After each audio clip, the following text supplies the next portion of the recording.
Well, we're mainly architects and engineers. We do all types of constructions. Hardened Shelters is a sister company of PAL Management, which is an East Coast construction program management firm. We first started into the bunker construction back in 1991 in response to a specific request from a client who wanted a shelter built in upstate New York. At the time, we couldn't find anyone to do it, and so we kind of fell into it by default. We were already we build large capital public projects, everything from schools to wastewater treatment plants, and so we were fairly well versed already in reinforced concrete and large earthwork operations and structural steel. We started, like I said, right after the first Gulf War in 1991. We were into all kinds of other, everything from real estate development to shopping centers. 6-7 years ago, that it really has taken over the firm. We're licensed importers of war material. We can bring in all the chemical, biological, radiological filters. And we have a license from the U.S. State Department that allows us to work on bunkers overseas. We have about 12 affiliates coast to coast here in America.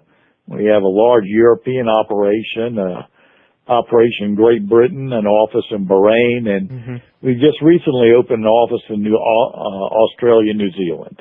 A hardened structure, a reinforced underground concrete bunker, it's going to run anywhere from $200 to $600 a square foot, depending on the protection program, the level of electromagnetic pulse protection, where it's located, if it's up in a mountain, the geotechnical conditions we'll encounter, and the owner's privacy and secrecy requirements.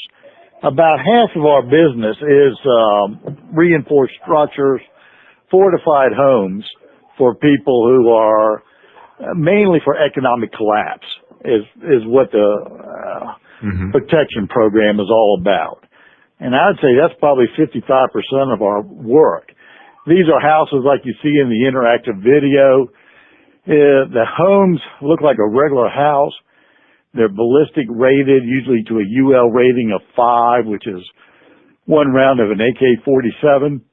They're fire resistant. They have a underground bunker component. Most of the time, there are secondary residence for a client's personal residence.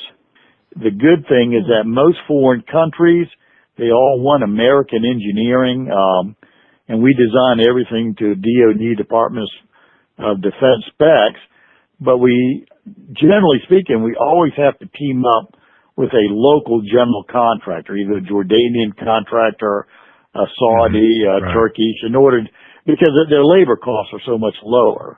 Certain clients have a protection program that envisions a tidal wave going overhead. And under that threat event scenario, what we calculate is the finished grade elevation of the area outside, whether it be a mountain or a plain or where you are. And if it's 1,000-foot tidal wave, you have to calculate how many hours it's going to take for the water to recede. Right. Whether it's 100 hours, 500 hours, or whatever the time may be. And you have to install CO2 scrubbers and oxygen machines. Interesting. And